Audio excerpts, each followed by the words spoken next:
আমি খালেদ মহিউদ্দিন। ছাত্র শিবির এবং ছাত্র দলের মধ্যে দূরত্ব বাড়তে বাড়তে এটা সংঘর্ষে গিয়ে ঠেকছে। জাতীয় রাজনীতিতে এর প্রভাব আমরা দেখতে পাচ্ছি, বিএনপি এবং জামাতের মধ্যে অনেক দূরত্ব সৃষ্টি হচ্ছে। এসব বিষয় ছাড়াও বাংলাদেশের রাজনীতির ভবিষ্যৎ কি, কোন পথে আসলে রাজনীতি যাচ্ছে, বাংলাদেশের নির্বাচন এবং নির্বাচন পরবর্তী বাংলাদেশ কেমন হতে পারে, সেসব নিয়ে আজকে আলোচনার জন্য আমাদের সঙ্গে আছেন লেখক ও ছাত্র ইউনিয়নের সাবেক সভাপতি জনাব বাকিবিল্লাহ। জনাব বাকিবিল্লাহ, আপনাকে আমাদের অনুষ্ঠানে স্বাগত জানাই। আপনি আমাদের সাথে যুক্ত হয়েছেন, আপনাদের কৃতজ্ঞতা এবং শুভেচ্ছা জানবেন। আমাদের সাথে আরও থাকছেন যুক্তরাষ্ট্রের বাকি আপনাকে শুভেচ্ছা জানাই। আরও থাকছেন যুক্তরাষ্ট্রের হাওয়ার্ড বিশ্ববিদ্যালয়ের সহকারী অধ্যাপক ডক্টর মির্জা গালিব। ডক্টর মির্জা গালিব, আপনাকে আমাদের অনুষ্ঠানে স্বাগত জানাই, শুভেচ্ছা এবং কৃতজ্ঞতা, আপনি আমাদের সাথে যুক্ত হয়েছেন। আমি ডক্টর মির্জা গালিব, আপনাকেই আসলে আপনার দৃষ্টি আসলে প্রথমে আকর্ষণ করতে চাই। প্রথমে প্রশ্ন করতে, অনেকগুলি আলোচনা বা প্রশ্ন রয়েছে আমাদের, আমরা ধীরে ধীরে সবগুলিতেই আসব।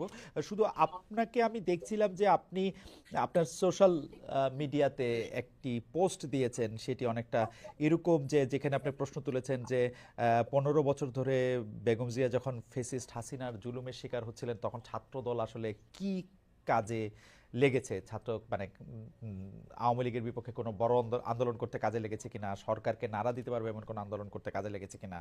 যদি না হয়, আপনি প্রশ্ন করেছেন ছাত্রদলের পেশি শক্তি বিএনপির কোন কাজে লাগে, মানে বিএনপির কোন কাজে ছাত্রদলের পেশি শক্তি লাগে।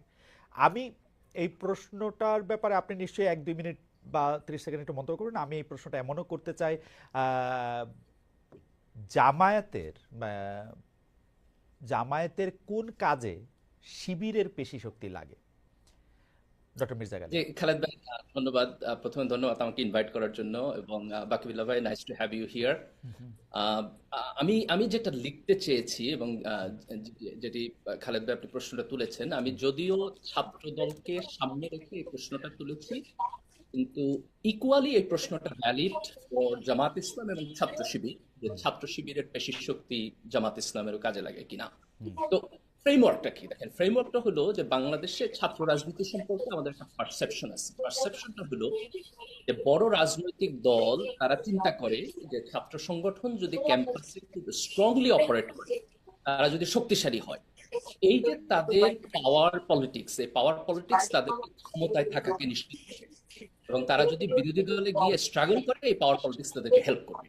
এই পারসেপশন থেকে ছাত্র রাজনীতিকে বড় রাজনৈতিক দলগুলো প্যাট্রোনাইজ করে। আমি বলতে চেয়েছি দুইটা জিনিস।